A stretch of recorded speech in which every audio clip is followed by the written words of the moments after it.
पिछले वीडियो में हमने देखा था कि वैलेंटाइन और एलिस ने डॉक्टर एशफर्ड की बेटी को बचाने में कामयाब हो गए थे। इसके बाद एलिस शहर से बाहर निकलने का रास्ता पूछने के लिए डॉक्टर एशफर्ड के पास फोन करती है, तो वो बताता है कि हेलीकॉप्टर की मदद से तुम यहाँ से निकल सकते हो। तभी हम देखते हैं कि डॉक्टर एशफर्ड के पास टिम्टी पहुंच जाता है, जिसे पता चल गया था कि डॉक्टर अपनी बेटी को बचाने के बदले एलिस की मदद कर रहा है। दूसरी तरफ हमें एलिस को दिखाया जाता है जो कार्लोस को एंटीवायरस लगाती है, क्योंकि वो भी इन्फेक्टेड हो गया था। फिर वो लोग कंपनी के कैंप तक पहुंच जाते हैं, जहां से उन्हें हेलीकॉप्टर मिलने वाला था। हालांकि बिल्डिंग पर मौजूद एक सोल्जर उन्हें देख लेता है, लेकिन एलिस उसे मार देती है, जिसके बाद वो वहां मौजूद बाकी सोल्जर्स को भी एक एक करके मार देती है और सभी लोगों के साथ हेलीकॉप्टर पर पहुंचती है, जहां पहुंचने पर टिम्टी उन्हें बंदी बना लेता है और उस मॉन्स्टर को भी हथियार नीचे रखने का कमांड देकर एलिस के साथ उसे लड़ने के लिए कहता है। हालांकि एलिस मना कर देती है, जिस बात पर टिम्टी कहता है कि अगर तुम ऐसा नहीं करोगी तो मैं सब लोगों को मार दूंगा। इसके बावजूद भी एलिस के मना करने पर वो डॉक्टर एशफर्ड को शूट करके मार देता है। ये देखकर एलिस मजबूरन उस मॉन्स्टर से लड़ने के लिए तैयार हो जाती है, जिससे उन दोनों में बहुत ही खतरनाक लड़ाई होने लगती है और ये दोनों ही एक दूसरे का बहुत ही बहादुरी से सामना कर रहे होते हैं। और इसी दौरान एलिस उस मॉन्स्टर को एक रोड में फंसा देती है। तभी उसे एहसास होता है कि ये मॉन्स्टर कोई और नहीं बल्कि उसका दोस्त मैट है, जिसे एक मॉन्स्टर में बदल दिया गया है। और उसकी ऐसी हालत देखकर एलिस बुरी तरह से बौखला जाती है। इस दौरान हम देखते हैं कि मैट को भी सारी चीजें याद आ रही थीं। तभी टिम्टी मैट को मारने के लिए कहता है, लेकिन एलिस ऐसा करने से साफ इनकार कर देती है। तभी मैट खुद को रोड से छुड़ा लेता है और गन उठाकर वहां मौजूद सभी सोल्जर्स को मारने लगता है, जिसका फायदा उठाकर एलिस भी उसकी मदद करने लगती है। उसी समय वैलेंटाइन और कार्लोस भी खुद को आजाद कर लेते हैं। ये सारी चीजें देखकर लीडर परमाणु बम गिराने का आदेश दे देता है, लेकिन जब वो हेलीकॉप्टर पर पहुंचा है तो वहां उसे एलजे मिलता है, जो उस पर अटैक करके उसे बेहोश कर देता है।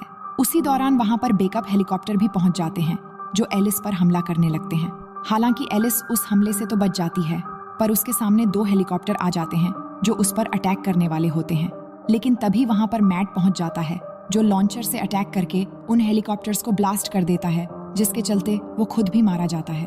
और इस दौरान एलिस भी घायल होने की वजह से वहीं पर गिर जाती है, लेकिन उसके दोस्त उसे उठाकर हेलीकॉप्टर तक ले जाते हैं, जिसके बाद वो लोग टिम्टी को ज़ॉम्बीज के बीच गिरा देते हैं, जिससे वो ज़ॉम्बीज सभी उसे नोच नोच कर खा जाते हैं। और इस दौरान वो सभी वहां से सही सलामत तो निकल जाते हैं, लेकिन परमाणु बम ब्लास्ट होने की वजह से हेलीकॉप्टर में भी बहुत खतरनाक झटका लगता है, जिसके चलते हेलीकॉप्टर का भी एक्सीडेंट हो जाता है।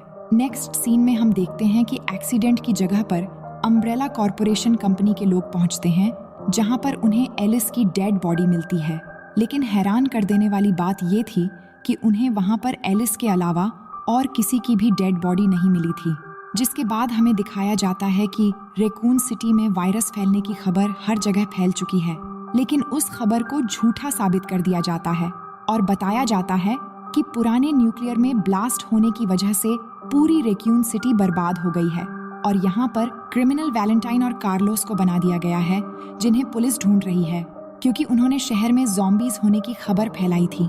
फिर हमें हादसे के 3 हफ्ते बाद अम्ब्रेला कंपनी के रिसर्च सेंटर का सीन दिखाया जाता है, जहां पर एलिस को एक एक्सपेरिमेंट की तरह रखा गया था, जिसे एक साइंटिस्ट एक्टिव कर देता है और उसे बाहर निकालकर उससे बात करने की कोशिश करता है।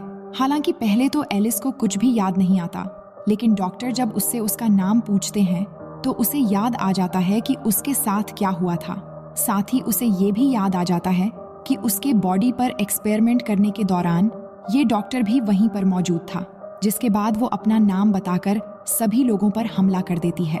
फिर हमें सिक्योरिटी रूम का सीन दिखाया जाता है, जहां कैमरे में एलिस को देख रहा आदमी एलिस के घूरने की वजह से बहुत ही बेरहमी से मारा जाता है। लेकिन फिर एलिस जैसे ही बाहर निकलती है तो उसे अम्ब्रेला कंपनी के सोल्जर्स घेर लेते हैं, लेकिन उनके कुछ भी नुकसान पहुंचाने से पहले ही वैलेंटाइन अपने साथियों के साथ वहां पहुंच जाती है, जो अम्ब्रेला कॉर्पोरेशन कंपनी के ऑफिसर बने हुए थे।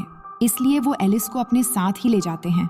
फिर रिसर्च सेंटर से बाहर निकलते वक्त डॉक्टर उन लोगों को बाहर निकलने की परमिशन भी दे देता है और वो किसी को प्रोग्राम एलिस को एक्टिव करने के लिए भी कहता है। और इसी के साथ ये मूवी यहीं ख़त्म हो जाती है। तो दोस्तों, आपको फिल्म देखना पसंद है या सीरीज़, कमेंट करके ज़रूर बताना।